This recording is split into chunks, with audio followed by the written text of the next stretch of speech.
Well, I can. Thank you.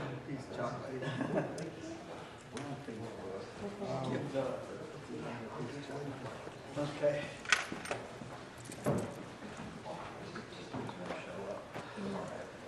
Okay. Are you one of the artists? No, I'm just in awe here. Yeah. I'm sorry, Nan. I forgot. I should introduce them. Okay. This is Jeff, right? Right? Yeah. And that's Todd. Todd. Yeah, I talked to And Todd Mike. the other day. Yeah, and Mike, I don't know where he's at. I don't, I've lost track of Mike too. Okay, so anyway. Thank you, Lana. You're welcome. That's our street address. Oh, okay, And I put great. my cell phone number on there. Well, thanks. So if you're ever down there, Okay, yeah. we're in and We'll out of the look you up. studios. So I mean, some days we're there 8 hours, some days we're there 2, some days we're not. Yeah, okay. We've got a sculpture garden out on the corner that we're building, plants and found object sculptures out there on the corner too, Oh, neat. benches to sit. See, if I had any American.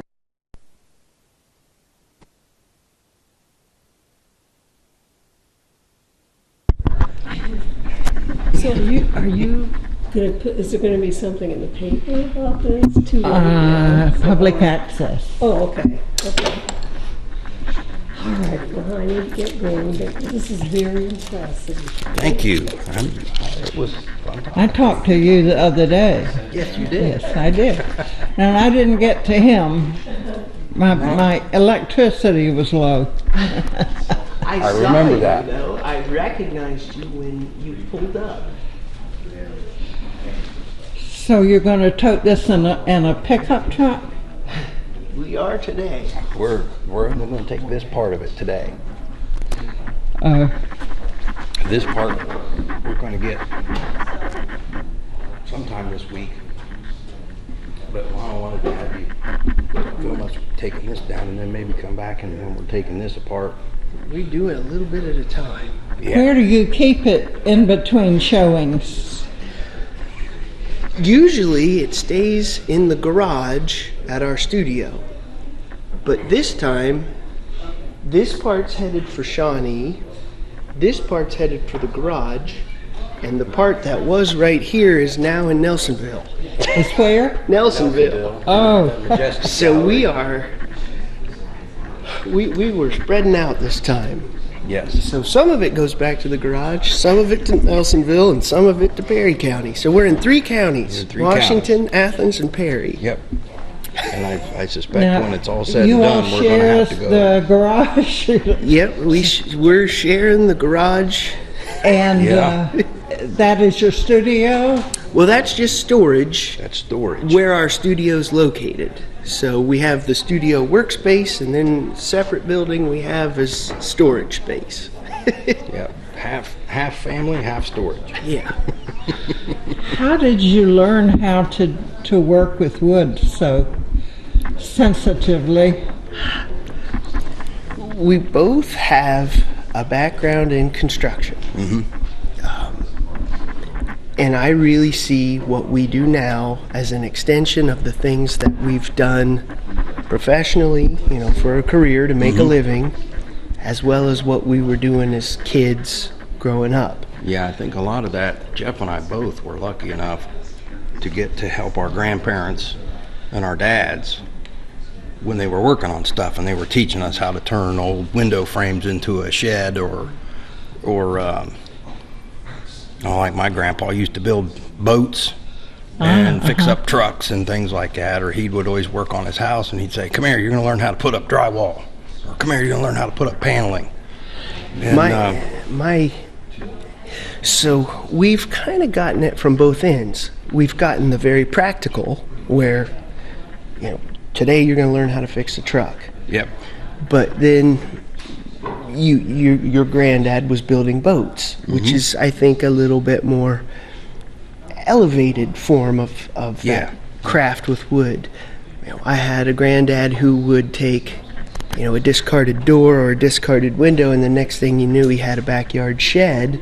But then I also had a granddad who was a fine furniture maker. Yeah, very practical. So then I had, and a great granddad who ran a sawmill. So we've had an experience, a broad set of experiences with wood. The more refined, if you will, as well as the very practical, get it done. Yeah. And then we also cross-fertilized because I was a machinist. You don't have to whisper. Okay. Well, I was a machinist, so I worked in metal. I used metalworking machines, metalworking lathes, milling machines, and things like that. And I'm able to use some of that experience when we run into a problem. Say, how can we do this? Then I take some of my machinist experience and apply it to working in wood and putting things together, and then that's how we come up with component parts. And Jeff and I are able to sit and figure things out on our own. Well, Grandpa did it like this. Okay, let's do it like that. What kind of people buy this, and where do they put it? Well, I have to say that when we sell our more high-end stuff, it tends to go more to cities. It's more of an urban buyer that is attracted to our work. And they put it in their living room? Living rooms, loft style settings. Our smaller pieces tend to stay in this southeastern Ohio, West Virginia area, but the bigger pieces tend to gravitate more to urban settings. To the urban settings, yeah. Now, how about giving your whole name? I'm Jeffrey Schinkel. And how do you spell the last name? Schinkel is Schenkel. Okay. And Jeffrey is a little different too. It's Geoffrey. And my name is Todd Morrow, Morrow. Morrow, okay. Is there something you can tell me about some of this? I think it was used to leave messages in. Yep. Yes, it's. I saw some little people leaving notes. We like people to visit and leave notes and explore it because this is a piece of art that you can touch. There are things in it that play music. I'm sorry, what did you say? There are things in it that play music.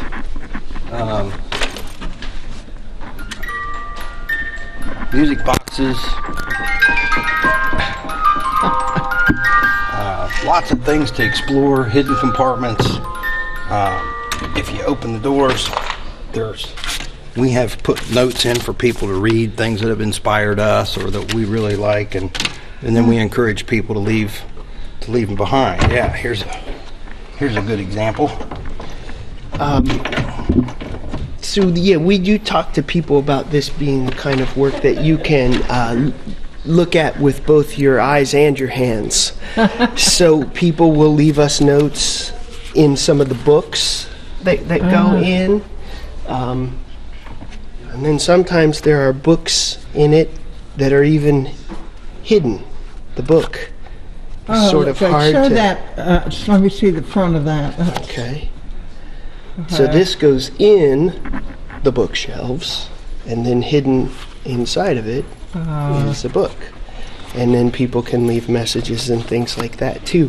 So there's lots of different methods of interaction that can take place within this piece. Yeah, you just have to explore it.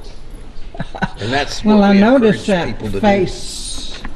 Is Oh, this yeah, the there's a piece face that the over face here. is peeking out? Yeah, there's a face here behind the slide door. Oh, danger. Yeah. Oh, I didn't know it slid. Yep. Wow. There's nothing in there now, but there's all kinds of places. We tuck notes in there. Now, who painted the danger? That's Jeff. Yeah, that's one. I worked on that part. Do you do much painting beside on wood? Oh yeah. I was a mural painter early on in my career as an artist. You were on what? A mural painter early on in my career as an artist. I didn't hear that word you were on. mural, like murals. painting on Okay. walls. I'm deaf, so it makes it difficult. Sorry. So I've always painted on things other than canvas. So I do a lot of my studio-based work on wood panels, which we kind of get a kick out of, because then you've got the element of the grain and the texture that adds yet another layer of richness to a work. Well, after I saw this, I was in Gallipolis down by the riverside, and there's lots of wood down there okay. along the Ohio. We like to use driftwood too. That's Yes. something that Although I'm afraid it's flotsam. well, there's we grew up there by the river, so driftwood's kind of a big part of a lot of the stuff that we like to work on. And Jeff will make a day of it and take his girls to the riverbank, and they'll bring home some really nice pieces of driftwood. And Have you ever collected in Gallipolis? I've never been to Gallipolis to collect wood. However, we have come home with a nice assortment of metal items and tools and things from Gallipolis that's often a part of this traveling show. We didn't bring that portion of it for this show, but Gallipolis has a hand in it too. Yes. Dave Snyder, who is a sculptor down there, has contributed to what we do off and on as well. Well, he mentioned a tall totem pole you all made. Oh my gosh, yes, that was years ago. 42 feet tall, and 42 feet tall, and it weighed I think they said 2 tons. 2 tons. Yeah. Wow, and so who has that now? Well, it lived its lifespan, and it's moved on to another place. Yeah. It's no longer with us. Somebody did away with it. You left it there? It was part of a school setting. It was outside of a public school building, and some refurbishing and upgrading went on, and it was lost in the shuffle. Yes. We'll leave it at that. So, yeah. Lost? How could a 42? I think y'all are pulling my leg. We're pulling your leg. We are pulling your leg. We're trying to be nice, but because it was a public project, it involved all the kids in the elementary schools contributed to it, because they are the ones that designed it. They had a contest in all the elementary schools in Marietta. Wow. To come up with actually indigenous West Virginia and Ohio. That's right. There Some were of it was Wood County. Kids that contributed artwork to that. And the only specification was it had to have been an animal that it was indigenous to the area. So the kids did all of the animals, and then they picked which ones they wanted to go on the totem pole. Wow. Then they got a group of them together, and Jeff worked with them to create what was billed as the largest piece of carbon paper in the world. They made a 6 foot wide by 43 foot tall piece of carbon paper by rolling out paper and drawing on it with pencils. Wow. And then Jeff transferred the design onto the totem pole. Then we had volunteers come out, college kids and volunteers from the community, and we worked with them to carve the figures out.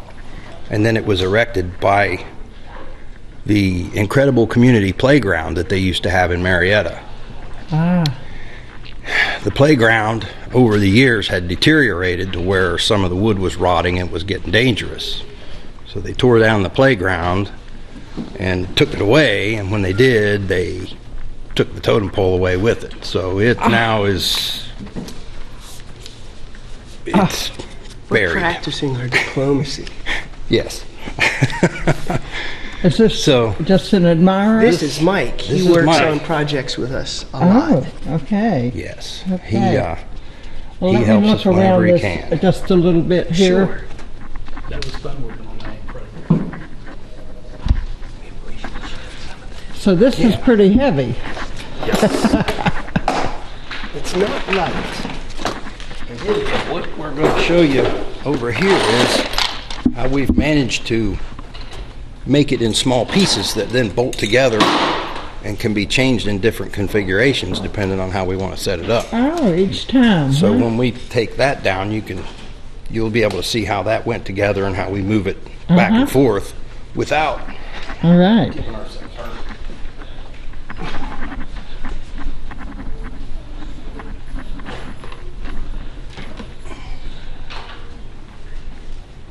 Would you hand me my purse? I'll get that out of the way. Thank you. I'm gonna start.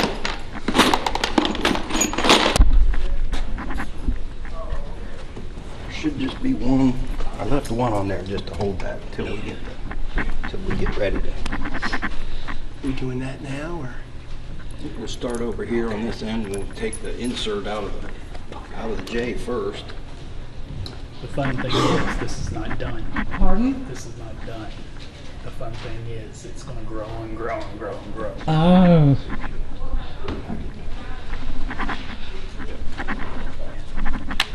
I figured that's what you were doing.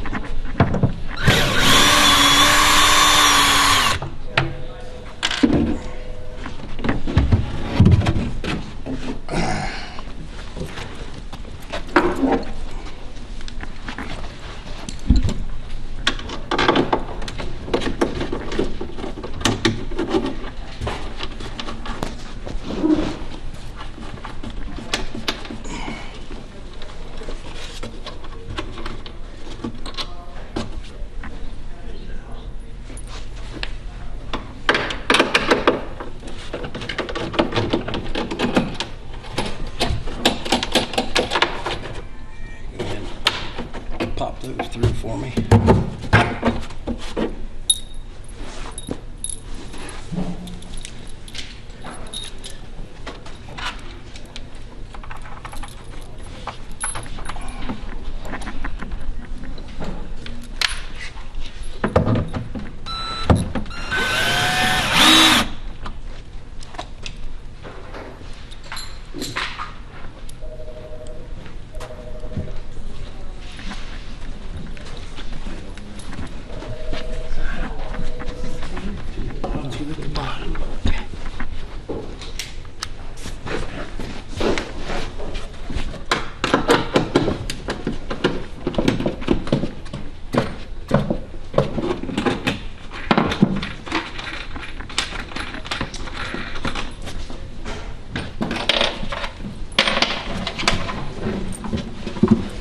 What they're working on is part of the suggestion box. People can write things and tell what they think of Oh, the. that's the suggestion box? This was the suggestion box part. Ah.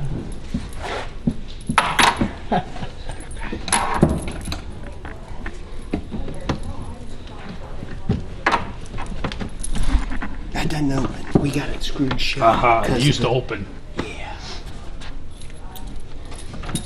Okay. But Position the dollies. Slide that out.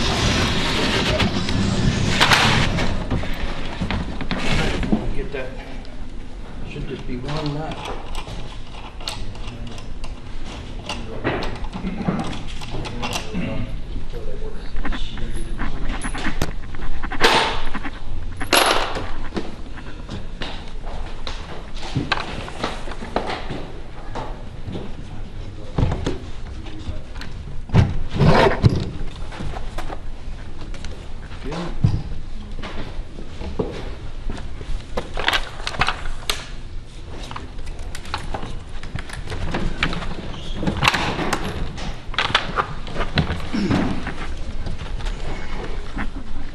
All right. Head for the door. We go for the next day. Move mine in, sorry.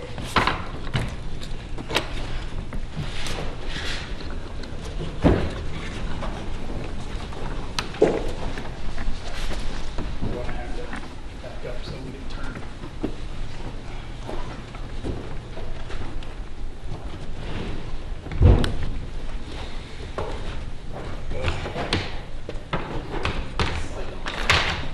Oops. Put it down in the wood. Put it down inside so it cradles it. Was that finger hole made on purpose? Here. Where your fingers were down? Yeah.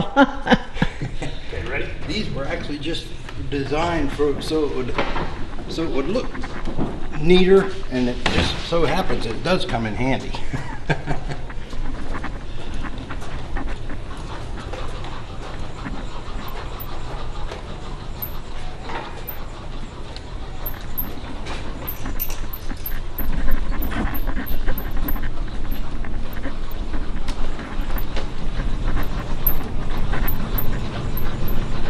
Okay, got the door.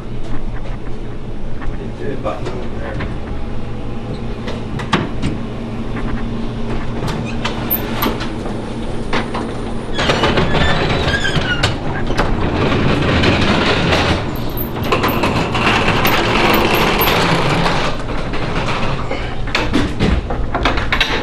You'll probably have to pick up a little bit for those wheels to roll over.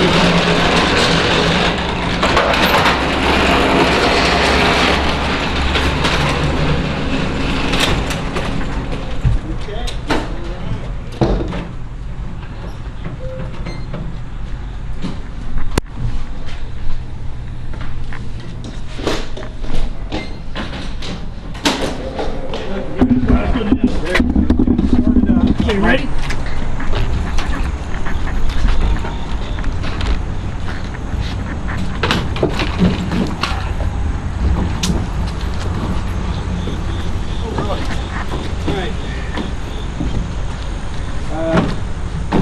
Here, let me run and get the drill and long screws for the 2x4s. Okay. You got it on that end? Yeah, we're okay. I got it on this end. Let's slide it over this way. Okay.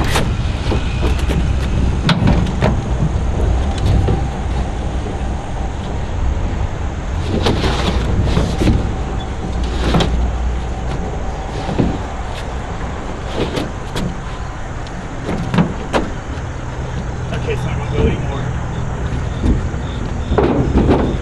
That way we can hold the base in one direction. Right. It'll only go, I got it, so you can step down. There you only go. go one way. Like I said, it's going to keep on growing and growing and growing. Is there a different word for this kind of art? She wants to know, is there a word for this kind of art? In art history, they call it assemblage, Assemblage. but we call it found object construction. That's what, like he said, found object construction. Found object What, construction. down? We use our own imagination. What I would do, I'll hold this. Here's a couple screws. I'd run one of the 2x4s into this side plate. That one. We're on the same page. That's what I was thinking.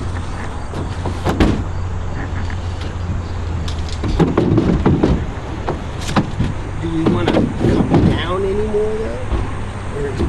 I'd go right into the corner. Well, I mean, do we want this to tip down anymore? I don't It think doesn't so. matter? Okay. I think it's fine like it As long is. as we got some of the weight leaving.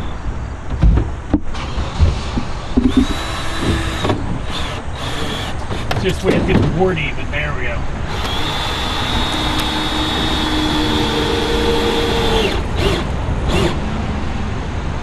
Two in there? Yeah, put two in on top. Did you ever weigh that? Have we ever weighed this? No, we never have. I've been thinking about it, but I would say I think the heaviest piece would probably weigh about 150 to 175 pounds. So we've managed to start shrinking the weight down to the individual pieces. And actually this piece, if we wanted to, takes apart into 3 separate pieces. But This way here is just as easy to, since we got the dollies, saves a little bit of time.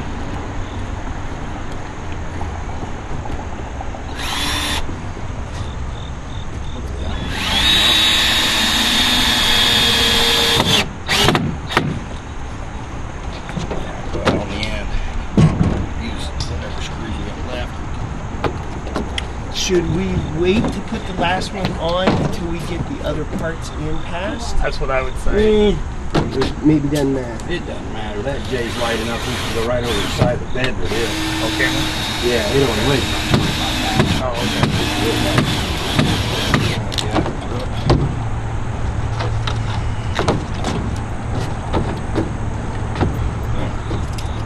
So this way we're not going to have the door shut. No, we're going to shut the tailgate. Alright, I'm moving.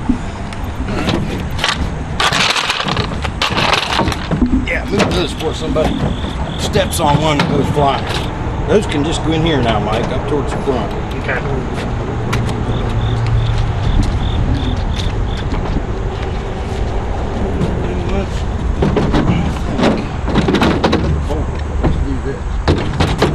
And then we'll get this. Then we'll make a hole through the 2x4 bolt. Are you going to take anything else today? Yes. Just the pieces we took off of this.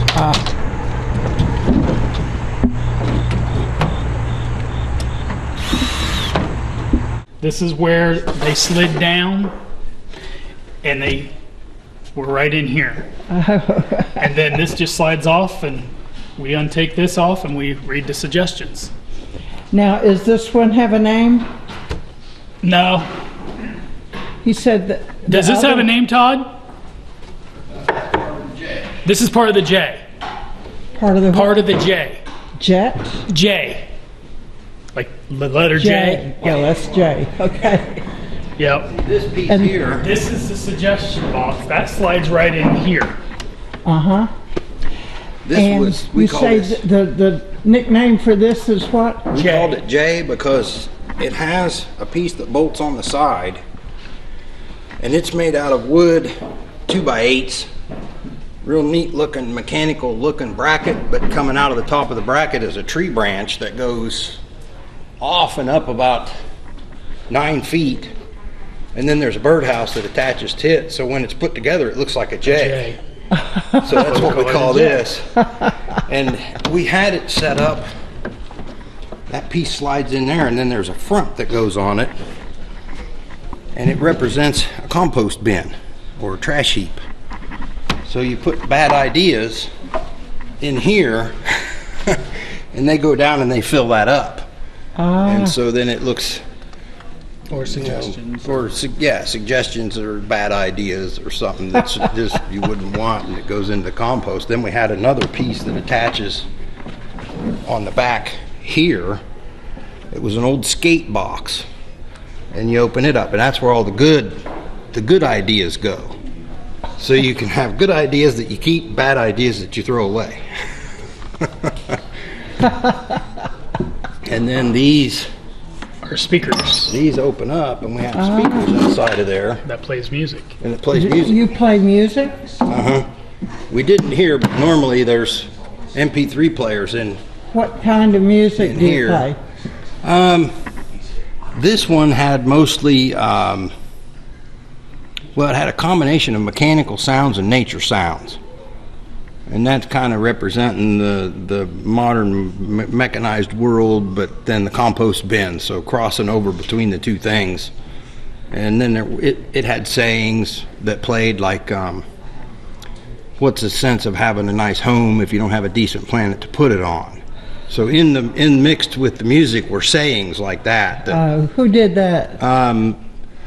Sandra Slight Brennan and Marcia Ritchie from here in really? Athens County did that, set that all up for us, along with a musician from Columbus named Brian Stewart, who just happens to be from Marietta.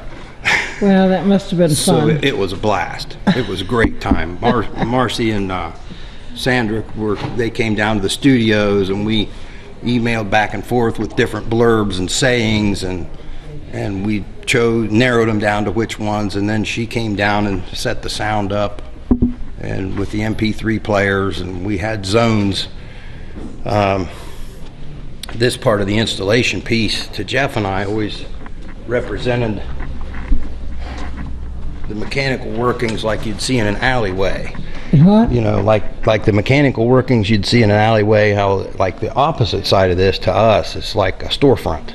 It's all fixed up and painted pretty, but then this is all the stuff, the mechanical stuff that you'd see in the alleyway, like the air conditioning units and the heating units and all that stuff. Yeah. So that's why this is more mechanical, and that side's painted and a little nicer.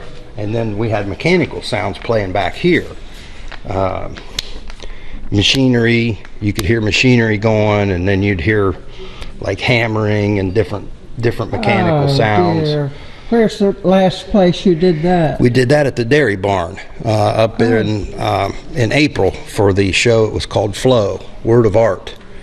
Well, I missed that completely. Well, we That's were too going to bad. play the sound here, but we kind of just ran out of time to get it set back up. But we're hoping that the next time this travels, it'll have the sound hooked up and everything. She had a good question. When it was here at this library in Athens for the steampunk, what was the theme of this? It was a dream of... Well, this just has a lot of elements that the steampunk movement has in it.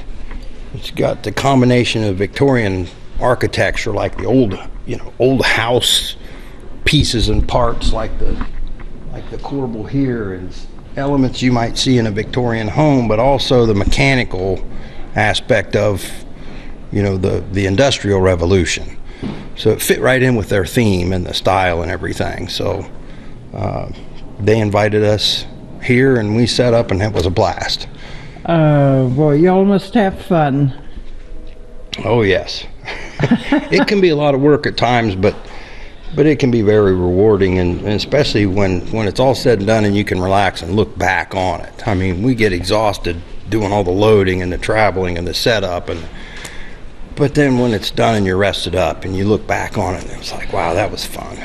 Does your outfit have a name? Resolve Studios. Resolve Studios? Resolve Studios. Yes. Okay, and you're located in Marietta? In Marietta, yes. Okay. So, Thank you. I'm sorry I didn't get to introduce myself. Huh? My name is Mike Sauer. Mike Sauer. How do you spell the last name? S-A-U-E-R. Okay. My name's Nan Michael. Oh, wow. M-Y-K-E-L. I had a teacher, was it Michael in school?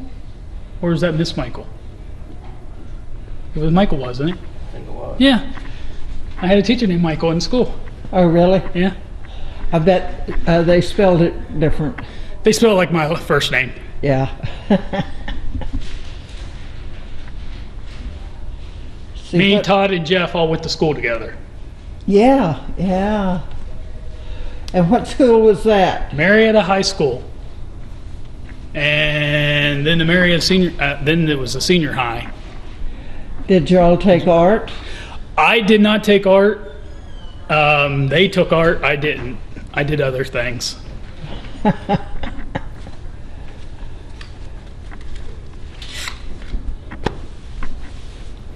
This is our email address. It's resolve.studios@yahoo.com. This is our studio name. We capitalize both the R and the E, and then there's our address. And we're on Facebook. Okay, I don't know how to do Facebook. Okay, well, I didn't know if you did or put not. on So your the name, the letters that come after zip code. oh, okay.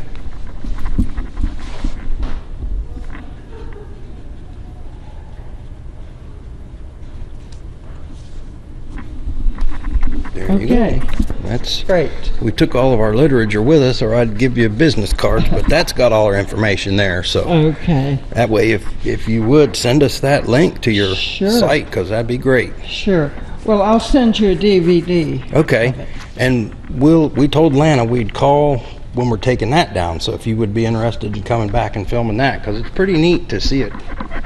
How I mean, everything comes off into we're left with 2 big pieces.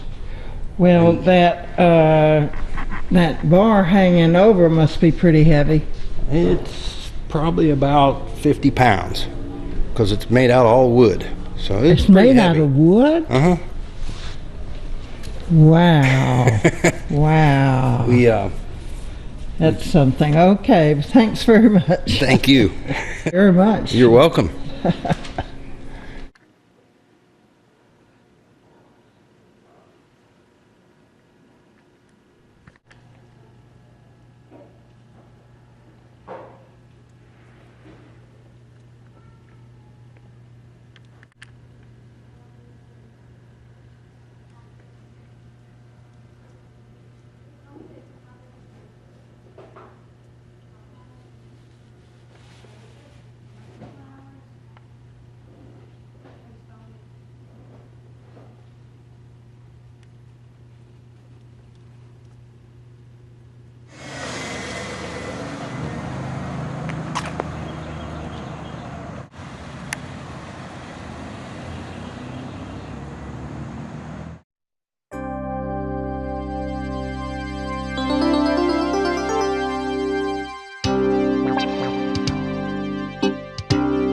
Going to become more powerful and more frequent for future generations.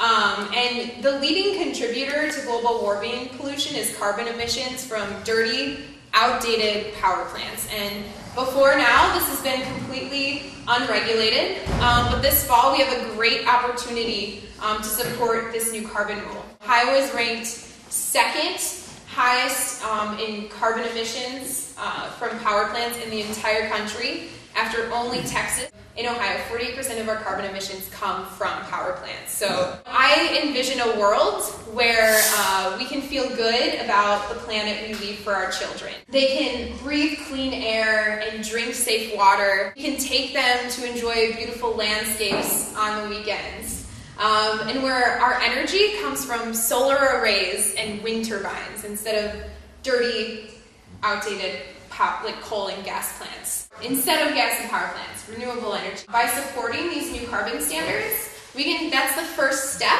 in getting towards that more sustainable future we want. In June, President Obama announced a new climate action plan that has pretty strict timelines for the EPA to release these new carbon standards that will be on all new and existing power plants. So we're really excited about this. 30 energy companies are spending millions to block this every step of the way. So that's why it's so important we get as much support for these new rules as possible, and make sure that these standards get written in a timely fashion. I'm gonna let Jeff come and speak a little bit about what he does and why this standard is so important, and then I'll talk a little bit more about our tactics and why we are here in Athens and just all across Ohio. Thank you. So I know plenty of you, and there's a couple folks that I haven't met in this town, and I love bumping into them at these events. Look forward to getting to know the rest of you all here. Thanks for coming. I am a renewable energy advocate, and I've been fascinated by the technology for all my life, really, and it always was presented as something in the future, something out there, something that would be someday part of the solution. About 20 some years ago, I built a house and decided to put solar on it and put wind on it and to see how it would work. And it was a risky move, and I've learned a lot through mistakes. The technology available 20 years ago was pretty good. Not as good as it is today, but it was pretty good. And because of that experience, people wanted me to help them with solar on their houses and on their projects. And one thing led to another, and my wife Michelle and I started Third Sun Solar. And we had no idea how it would evolve over time. But we learned a lot over the years, and I've basically become an expert, I would have to say, on renewable energy here in the Midwest. What's exciting about this, and the reason I'm here tonight, and the reason I'm helping with a couple of different efforts here, is I've decided that more and more people realize that the technology is here. It's no longer a someday. People can't present it as a someday technology. More and more people know because they've got a friend or a cousin or they've read about solar working here in quote-unquote cloudy Ohio or in cloudy Germany. New Jersey is the second largest solar market in North America, and it's basically on the same latitude as we are here. So the technology issue is about to be behind us. The price of solar has plummeted in the last several years. We're having conversations about affordability, and we're limited to the upper middle class, and when will solar truly be a viable technology for everyone? And now through ownership or community solar or shared solar arrays or a variety of different ways for solar to be part of the mix, we're realizing that solar now is economically affordable. There's no reason that we can't power our lives, our businesses, even our transport with solar. I drove here in an electric Volt. I filled up the gas tank once since I bought it, and everything else is charged by solar electric power. So not everybody can do that today, but I bet you within 10 years, it's going to be pretty boring.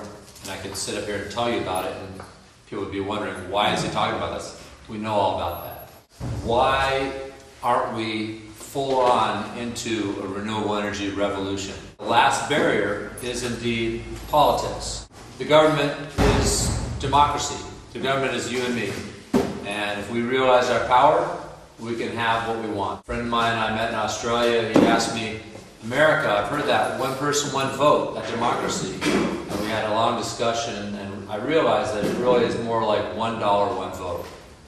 That those with the most dollars can buy the largest megaphones and influence the few people that vote.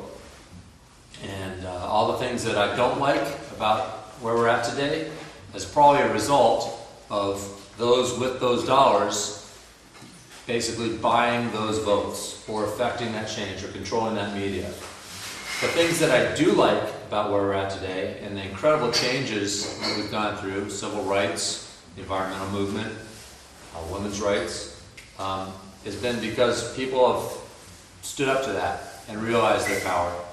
And grassroots organizations like this and hundreds of others can get people organized, get the message out to the media, and grassroots power, the numbers of people, can trump financial power. The utility power companies are frightened by solar. They're running hard in Colorado right now. The city of Boulder has voted to pull themselves away from Xcel Energy, a big utility company, and take hold of their power and switch to renewables.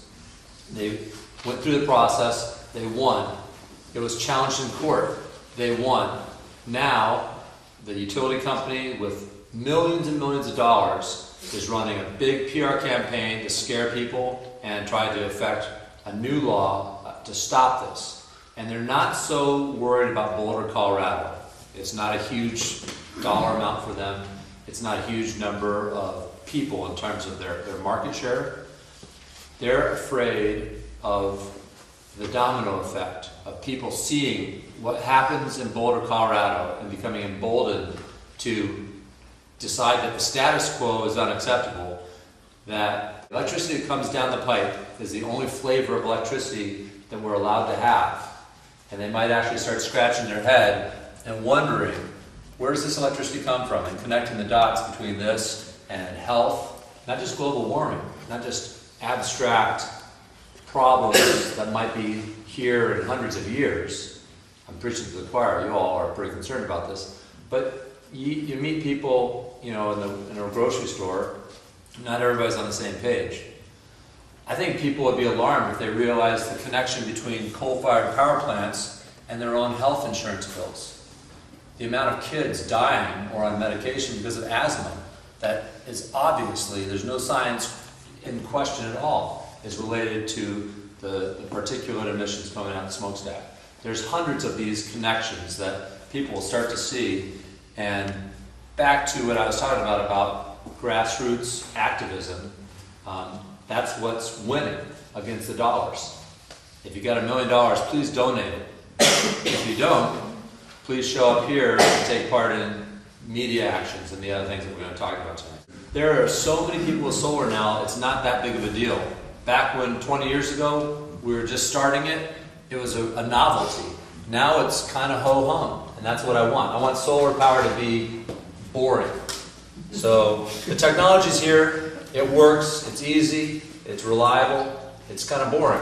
The economics, it works, it's financial. If you can take the concept of buying electricity as they deliver it to you every month and paying your bill every month, if you can apply that to taking control of your energy, financially it makes sense. So the last question is who's standing in its way? And it's the power companies, and it's the people behind the power companies. Spending lots and lots of money to try to influence the voters that are out there. There's not too many voters out there. What's the percentage of people that vote? Like 1/3 in the nation? 1/3 of eligible voters actually exercise their right to vote? Probably depends on which election too. There's all these elections that don't have a big ticket like a presidential election. Even fewer people vote during those. It doesn't take too many people to sway an election. I don't want to tell people that we can overnight switch from coal to solar electricity. We can go as fast as we can. That's what I'm telling people. But I do think as we make that transition, we're going to have energy efficiency in the mix. We're going to have solar and wind in the mix. We're even going to have natural gas in the mix. And that's a big controversial subject as well. But the number one thing that I think we can all agree on is as we retire coal-fired power plants, let's concentrate on the oldest, dirtiest, least efficient ones. And the obvious way to do that is with a financial penalty for carbon. So Senator Brown here in Ohio can hear us and know that we want them to act on climate and stand up against global warming. Here in Ohio is so important that we get as much support as possible because of Senator Brown. He's seen as a leader among Midwest Democratic senators. And so if we get Senator Brown to speak up against global warming and speak up for our climate and up in support of these carbon rules, then you'll see other Democratic senators across the Midwest join him. And so that's why it's so important that we have such a large effort here in Ohio. I'm here in Athens. There's organizers also in Columbus, Cleveland, Cincinnati, Lorain, all working to make sure that we, the EPA and Senator Brown, can hear us loud and clear. So there's lots of different ways we're going to be making our voices heard this fall. We're going to be, collecting 10,000 petitions across the state of Ohio. 1,670 right here in Athens, and we're well on our way in these first few weeks to reaching that goal. We're going to be collecting handwritten letters to Senator Brown, because if someone signs a petition, that's one thing, but if they take the time to sit down and write him a letter, that's very significant. We're excited. So petitions, collecting handwritten letters. We're going to be working with the media, getting letters to the editor submitted about the issue, holding more press events like Jeff and I and Michelle Pappy from the City Council had last week to release the new report he referenced. We're going to be having a big rally in Columbus with hopefully 250 people in attendance, 30 from right here in Athens. We're working with local leaders, businesses, other organizations like United Campus Ministries, like Evan came to represent today, and Rogers Currents, and what is the new one called? Appalachian Renewable Energy Consumer Co-op. With the local Sierra Club and the Athens Conservancy and lots of different local organizations, getting them to, hopefully we're going to be writing a coalition letter and asking some groups around and local businesses to sign on, asking Senator Brown to support this new carbon rule. Genuinely creating buzz across the whole state. Is your organization willing to act sort of in coordination with 350.org? Protesting the East and South Pipeline? Oh, absolutely. Coordinating and joining this campaign, and those groups include the Sierra Club, Eco Reps, ALSS, the Mornovich School, and Soul, just to name a couple of them, but I'm sure we can reach out to anyone that we so choose. Where we decided that we could hand out flyers is at College Green, the top of Baker, maybe the bottom of Morton, like high traffic areas, you know, just get the word out more. And we could put flyers up in like the university buildings and buildings uptown, restaurants, the bars, somewhere on Court Street, anywhere. We also decided that sidewalk chalking would be a good way, just get a group of people to just spread the word on the sidewalk, just write it on there in a bunch of places. So for the actual rally, for things that we decided that could make it more interesting and like noteworthy and just grab more media attention is maybe have like a dress code where everyone dresses in blue or green to represent like the earth and it being healthy. Like ideas that we came up for signs for the rally were power is for people, not plants, and power plants hate, so regulate. Annie Lori Cadmus in the Office of Sustainability. Yeah, we were thinking about maybe her. She said she's really exciting, and she has a pretty good connection to her because that's her boss. So she said she's a really great speaker, so someone that's exciting and grabs attention, especially in a college town with a younger environment. We thought that she'd be a good person to have come and speak. 15 letters published. Letters to the editor. Athens names, correct? Letters to that editor. Yeah. Okay, so 6 media hits, which we identified as basically some type of article authored or somehow published somewhere in some source. We came up with just kind of a local, just quick list of different venues, outlets of those sources for the media hits, including radio, news articles, local blogs for other events. We came up with a couple of strategies on how to attain 15 letters, 5 published. And these strategies, I think, cumulatively will actually coincide with several of the other groups. Good strategies to employ in coordination with the other teams here that are working. So Awesome. I guess the next step is to establish a point now. Grassroots is kind of like the heart and soul of this organization because all of what you guys are doing supports ultimately what we come up with. So what our goals were to get almost 2,000 petitions signed, and we kind of combine that with our visibility day, which is just basically putting all our efforts into one day to promote our group and our cause, because we figure if we just kind of explode on Athens with advertising, then people are going to notice. So we decided to come up with some ideas for where to put posters and petitioners and all that stuff. So we have the sidewalk of the farmer's market on East State Street, because we're not really allowed to be in the farmer's market because we're a political group, but we can be on the sidewalk. Sounds like you're volunteering to risk arrest on behalf of the group. Yeah. Also College Green, the courthouse. We're also thinking about Halloween because Athens population doubles during Halloween. Do people celebrate here? So we thought it'd be kind of fun for at least us younger volunteers. I mean, if you were older and want to dress up too, that'd be awesome. All ages. Come on. But we thought it'd be fun to dress up as something environmental. Like Callie was an offshore wind turbine one year. Fantastic. Yeah, So that's great. we figure we can walk through Halloween on 4th Street and get people to sign petitions there, because most of them are drunk anyways and will sign anything. So, and then we also have Final Fridays in Nelsonville. Also Currents, the first Friday of the month.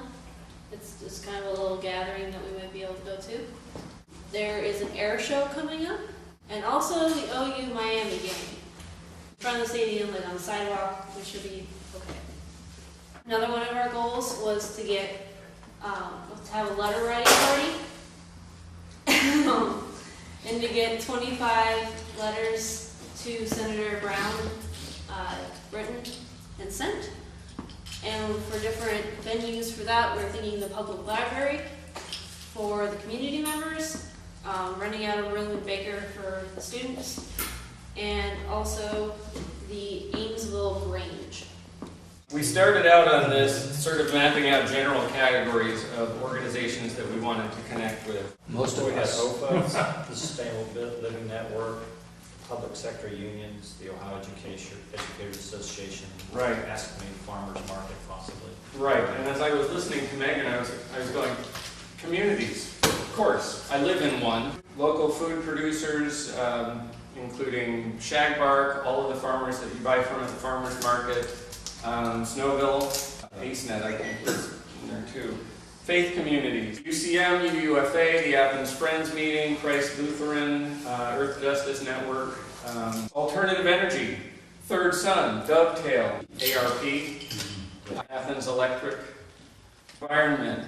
We had Nancy from the Sierra Club at the table, which brings in the Sierra Student Coalition, the Athens County Fracking Action Network, COAD, Athens Conservancy. We wound up with a list of about 40 organizations we knew of or were actually connected with. So I'm pretty sure we only scratched the surface. Our goal is to have 15 organizations sign on for the letter to Senator Brown and 5 organizations sign on to partner in a more substantive way in the organizing effort. And we have parceled out responsibility for contacting each of these 40 organizations among the 5 of us who are at the table. We are ready to get going and get started with that as soon as we have something like a text for the letter. That group of 5 organizations that we want to have partner with us, what we want them to do. But that's what we got. Awesome. On next Friday, we're going to be on campus a little bit during the day, and then hopefully heading out to the final Fridays in Nelsonville at night. Great way. Fishing's super fun. It's really easy. We'll get you trained. This is the best way to talk to the most people about the issues.